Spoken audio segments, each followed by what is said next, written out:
Hello everyone, this is C Nikita Somani और इस video में मैं अकाउंट्स नहीं पढ़ा रही हूँ। इस वीडियो में I am teaching something new. वो न्यू क्या है? It is law of CA foundation. Foundation में तो बहुत सारी चीजें डिस्कस की है, ठीक है। कॉन्ट्रैक्ट एक्ट है, सेल्स ऑफ गुड्स एक्ट है, पार्टनरशिप एक्ट है, बहुत सारा चीजें डिस्कस की है। बट उससे पहले भी व्हाट इज लॉ, लॉ होता क्या है, फिर इसका procedure, process and why law is made. Process मतलब basically how law is made और व्हाई लॉ इज मेड। तो फर्स्ट थिंग हम देखेंगे यहाँ पर प्रोसेस ऑफ लॉ, ठीक है। प्रोसेस को देखते हैं पहले। The process begins with topic. ऐसे ही होता है ना, कुछ पढ़ना है तो उसके पहले टॉपिक पता होना चाहिए कि हमको क्या पढ़ना है। टॉपिक पता चलने के बाद ही हम आगे की शुरुआत कर सकते हैं, क्या पढ़ना है, कैसे पढ़ना है ना, रिवाइज कैसे करना है। तो लॉ में भी सेम ऐसा है, पहले टॉपिक पता होना चाहिए कि लॉ किस चीज का बनाना है, ठीक है। उसके बाद गवर्नमेंट होती है ना, गवर्नमेंट, ठीक है। ये जो गवर्नमेंट होती है ये क्या बनाती है? अपनी टीम्स बनाती है। टीम्स मतलब basically you can say research committee. Research committee बनाती है। अब ये रिसर्च कमिटी क्या करती है? ये रिसर्च कमिटी करती है इंटेंसिव रिसर्च, है ना। ये टीम बना दी है गवर्नमेंट ने, बोला जाओ अभी इस पर्टिकुलर चीज पे आप रिसर्च करो और इस पर्टिकुलर चीज का आप कोई एक ड्राफ्ट बनाकर लेकर आओ, ठीक है। फिर ये लोगों ने इंटेंसिव रिसर्च कर लिया। ये रिसर्च करने के बाद ये लोग वापस जाते हैं किसके पास? मिनिस्ट्री के पास, ministry of law and justice, ठीक है। ये वाला जो मिनिस्ट्री है ये पर्टिकुलर लॉ का मिनिस्ट्री है, जिसमें सारे ये सब एक्ट्स वगैरह बनते हैं, ये कॉन्ट्रैक्ट एक्ट, कंपनीज एक्ट, ये सारे एक्ट, ठीक है। तो ये मिनिस्ट्री के पास गया। अब मिनिस्ट्री के पास से ये जाता है लोकसभा। ये कौन सी सभा है? लोकसभा। और उसके बाद जाता है ये राज्यसभा, ठीक है। ये देखो मैं ऐसे भी दिखा देती हूँ शॉर्ट में, लोकसभा एंड राज्यसभा। कुछ पता है लोकसभा राज्यसभा क्या होता है? लोकसभा राज्यसभा में बहुत डिस्कशन होता है, लोग चिल्लाते हैं, डिस्कस करते हैं, ये भी करते हैं, बहुत कुछ होता है। अगर आपको देखना है तो आपको यूट्यूब वीडियो देख लो लोकसभा और राज्यसभा का, ठीक है। जब लोकसभा और राज्यसभा में पर्टिकुलर लॉ का जो भी बिल पास होता है ना, लॉ बनने के पहले that particular draft is called as bill, ठीक है। वो जाता है लोकसभा और राज्यसभा में। वहां पे कुछ एडिशंस, डिलीशंस, है ना, मॉडिफिकेशंस, अल्टरेशंस जो भी है, ये सारी चीजें यहाँ पर दो जगह होती है, ठीक है। यहाँ पर होने के बाद वो जाता है प्रेसिडेंट के पास। ध्यान से देखो, यही है वो चेहरा, ठीक है। ये कौन है? रामनाथ कोविंद जी है, इंडिया के प्रेसिडेंट है। अभी कोई भी जो बिल रहेगा, इनकी एसेंट मिलने के बाद वो क्या बन जाता है? वो बन जाता है लॉ। वो ऐसा कुछ दिखता है फिर, भारत का राजपत्र, उसको बोलते हैं लॉ। और यहाँ पर देखो बाकी सारी चीजें लिखी है, ministry of law and justice. उसके बाद उन्होंने वो भी लिखा है, parliament received assent of the president on 12 April, है ना, जब जीएसटी आया था। देखो ऐसा ही हुआ है। ये भी क्या हुआ होगा? पहले बिल बना होगा, मतलब ड्राफ्ट बना होगा, एक्सपर्ट्स की टीम बनी होगी, रिसर्च हुआ होगा, उसके बाद क्या हुआ होगा? ये सारी चीजें मिनिस्ट्री ने देखी होगी, ये जो है ना ministry of law and justice, इन्होंने देखी होगी। उसके बाद ये लोकसभा राज्यसभा में गया, वहां से अल्टरेशन, डिलीशन, मॉडिफिकेशन, ये सब होने के बाद वो किसके पास गया? फिर प्रेसिडेंट के पास। उन्होंने असेंट देने के बाद वो बन गया ऐसा, भारत का राजपत्र, ठीक है। This look something like this. तो ये एक स्वीट एंड सिंपल प्रोसीजर है लॉ बनाने का। जितना छोटे में खत्म हो गया ये प्रोसीजर, ये ऐसा लोकसभा, राज्यसभा एंड ये सब, तो ये उतना ही मुश्किल है। It takes so much of time to become a law, ठीक है। तो ये सारी चीजें, ये है प्रोसीजर ऑफ लॉ। अच्छा, लॉ क्यों बनता है? लॉ क्यों बनता है? Why law is made? देखो पहले क्या होते थे, कॉन्ट्रैक्ट एक्ट क्यों आया? जो ये कॉन्ट्रैक्ट एक्ट है, आपको भी हम लोग नेक्स्ट वीडियो में पढ़ेंगे, ये कॉन्ट्रैक्ट एक्ट क्यों आया। पहले के जो लोग थे ना, पहले के लोग, उनके जबान को कीमत थी। वो अगर कुछ बोल देते थे ना तो वो उसको फॉलो करते थे।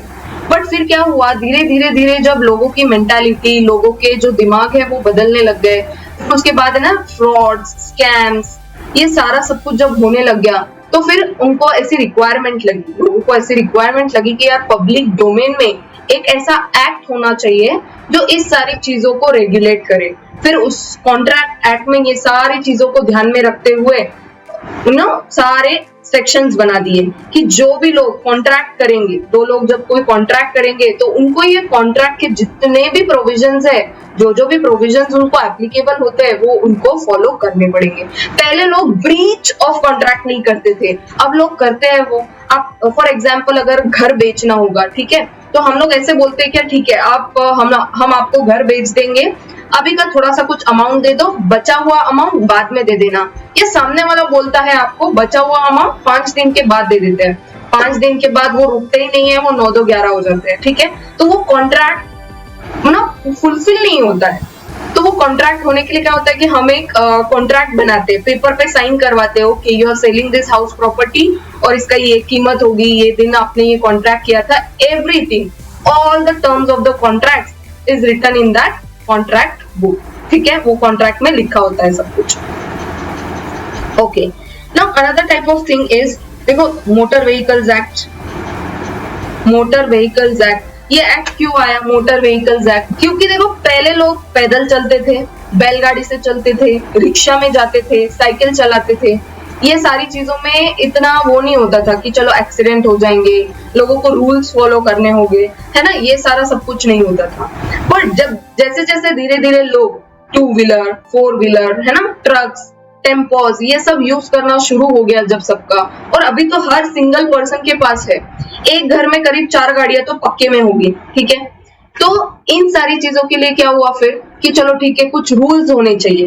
तो रूल्स में क्या आ गया फिर कि कब गाड़ी का लाइसेंस मिलेगा, कितने लोग 2 व्हीलर पर गाड़ी चला, मतलब कितने लोग 2 व्हीलर पर बैठ सकते हैं गाड़ी चलाते वक्त, सीट बेल्ट बांधना जरूरी है, ट्रैफिक रूल्स फॉलो करना जरूरी है, जो भी green light, yellow light, red light, ये सारा जब जो कॉन्सेप्ट है ये तब आया जब ये सारी चीजों का है ना दिक्कत आने लग गई कि एक्सीडेंट्स होने लग गए, लोगों को पता नहीं है कैसे किधर जाना है। अभी 4 रूट्स तो हो गए, अब सब फ्लो में एक साथ चल रहे हैं तो एक्सीडेंट्स तो होंगी, ठीक है। ये ऐसा कुछ रूल बनाती है। रेड मतलब डेंजर, येलो हो गया मतलब आपको you need to slow down, ठीक है, आपको स्लो डाउन हो जाना है, और उसके बाद ग्रीन होगा तो आपको चल देना है। जो नॉर्मली इसका डेफिनेशन है येलो का और ग्रीन का ये अलग है, ठीक है। रेड का तो ऐसा कि पुलिस नहीं है तो भागो, कोई प्रॉब्लम नहीं है, और येलो जब हो जाता है लाइट तब तो देखने की जरूरत नहीं बाबा, तब तो ऐसा होता है कि यू शुड स्पीड, ये लोगों का नॉर्मल डेफिनेशन है, बट ऐसा नहीं है, you need to slow down on yellow, ठीक है। तो ऐसा सब कुछ हुआ जब मोटर व्हीकल्स एक्ट आ गया, फिर ये सारे रूल्स उसमें लिख दिए गए, एक रूल बुक आया उसमें ये सब लिख दिया गया। तो ये सारी चीजें कब आई, जब ऐसी सारी चीजें दिक्कतें आने लग गई। उसके बाद देखो there is something called as, देखो मर्डर होते हैं लोगों के, है ना, वहां पर फिर डाउरी भी है, ये सारे जो भी दिक्कतें आने लग गई। फिर मर्डर हुआ तो लोगों को लगा कि यार ये तो बहुत डेंजर है, मर्डर हो रहा है तो इसका कुछ ऑफेंस, मतलब पनिशमेंट होनी चाहिए इस चीज की कोई, फिर उसके लिए कुछ पनिशमेंट लाया। फिर जब डाउरी में तो ऐसा है कि कोई लड़की जाकर बोल देती है कि मेरे ससुराल वालों ने मुझसे डाउरी मांगी है, तो बिना इन्वेस्टिगेशन किए, बिना कोई इन्वेस्टिगेशन किए आपके हस्बैंड को और पूरी फैमिली को, ठीक है, जो भी आपका ससुराल होता है उन सब को ले जाके जेल में डाल देते हैं, एंड कोई इन्वेस्टिगेशन नहीं होता, और that offence is something called as non bailable offence, ठीक है, वो नॉन बेलेबल ऑफेंस है। तो वो लेने के पहले सोच लेना, डाउरी इज नॉट लीगल, ठीक है, वो इलीगल हो गया है अभी। कंपनीज एक्ट क्यों आया? कंपनीज एक्ट पहले था कंपनीज एक्ट 1956, पहले ये वाला कंपनीज एक्ट था। अब कौन सा है? Companies act 2013। तब की कंपनी में और आज की कंपनीज में बहुत फर्क है ना, तो उन्होंने चेंज किया, उसको अपडेट किया 2013 में, बहुत सारे अपडेशन किए। अच्छा, वो क्यों बनाया कंपनीज एक्ट? कंपनीज एक्ट में लिखा गया फिर कंपनी कैसे फॉर्म होगी, कंपनी का रजिस्ट्रेशन कैसा होगा, कंपनी में कौन कौन लोग काम करेंगे, कंपनी में कौन सी मीटिंग्स होगी, फिर उसके बाद में वो जनरल मीटिंग, वो सारी चीजें कैसे फॉलो होगी, उसके बाद कंपनी का बाइंडिंग अप कैसा होगा, फाइनेंसिंग कैसा होगा कंपनी का, all this things are discussed into companies act 2013।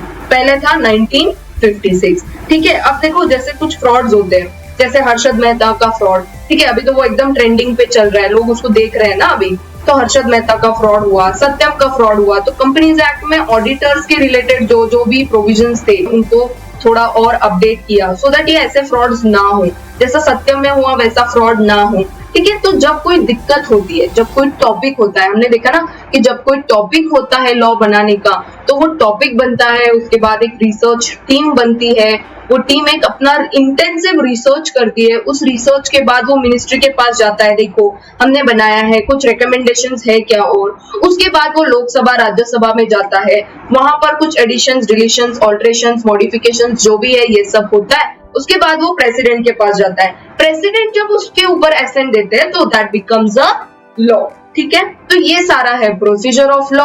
और ये सारे जो भी चीजें यहाँ पर लिखे, कॉन्ट्रैक्ट एक्ट क्यों आया, मोटर व्हीकल्स एक्ट क्यों आया, कंपनीज एक्ट क्यों आया, फिर ये डॉरी पर, डॉरी तो पहले ऐसे था कि हर आदमी डॉरी लेता था, उससे तो कितनी लड़कियां मर चुकी थी। फिर अगर किसी के पास पैसा ही नहीं है, सोचो डॉरी का मतलब क्या होता है, पैसे, कपड़े, ज्वेलरी, ये सारा सब कुछ लड़की वालों को, लड़कों वालों को देना था। ठीक है, तो अगर वो नहीं दे पा रहे, है ही नहीं तो कहां से देंगे यार, नहीं है ना, तो कहां से देंगे फिर। और अगर नहीं देंगे तो फिर वो ऐसे पूरा धमकी देते थे कि आपकी बेटी को ऐसा कर देंगे, वैसा कर देंगे, कुछ को जला देते थे। तो ये सारा सब कुछ डाउरी में होता था। तो ये बहुत क्या कॉमन ऑफेंस था ये। तो फिर इसके रिलेटेड एक बहुत हार्श लॉ आया। क्या आया कि बिना इन्वेस्टिगेशन कोई लड़की जाकर बोल देगी कि डाउरी मांगी है, बिना इन्वेस्टिगेशन किए ऑफेंस मान लिया जाएगा, और वो ऐसा ऑफेंस माना जाएगा जिसमें कोई बेल नहीं है, it is a non bailable offence है। ठीक है, तो ये सारा है प्रोसीजर ऑफ लॉ, और लॉ क्यों बनाया जाता है। तो आपका जो फर्स्ट चीज डिस्कस की है सीए फाउंडेशन में, that is Indian contract act. Indian contract act को मैंने अभी तक शुरू भी नहीं किया है। ठीक है, इंडियन कॉन्ट्रैक्ट एक्ट को मैं कल शुरू करूंगी नेक्स्ट वीडियो में। ठीक है, ये वाला जो था इंडियन इंट्रोडक्शन था, एकदम प्लेन इंट्रोडक्शन कि कैसे लॉ होता है, पता होना चाहिए। ठीक है, तो ये कहीं पे सिलेबस में तो नहीं है, it is just that a introduction, brief introduction. तो अभी नेक्स्ट वीडियो में I am going to upload first lecture of Indian contract act. ठीक है, अगर आपको ये वीडियो पसंद आया हो और आपको अगर समझ में आ रही हो बात, तो आपको लाइक करना है और चैनल को सब्सक्राइब भी करना है, क्योंकि मैं इंडियन कॉन्ट्रैक्ट एक्ट के सारे लेक्चर्स, सारे वीडियो, पूरा इंडियन कॉन्ट्रैक्ट एक्ट है ना, उसके सारे वीडियोस मैं यूट्यूब पर पोस्ट करूंगी। क्वेश्चन आंसर्स भी उसमें देख लेंगे, प्लस जो एमसीक्यूज पूछ सकते हैं, ठीक है, उसको भी ब्रीफली डिस्कस कर लेंगे। मतलब छोटा सा ऐसा लिख सकते हैं ना कि ये ऐसा साइड में लिख देंगे कि ये एमसीक्यू में पूछा जाएगा या इसका कोई क्वेश्चन बन सकता है, तो that can be discussed. So that's it from my side in this video. If you like this video, then you share it with your friends and also ask them to subscribe my channel. ठीक है? So till I upload the next video, you take care of yourself and bye guys.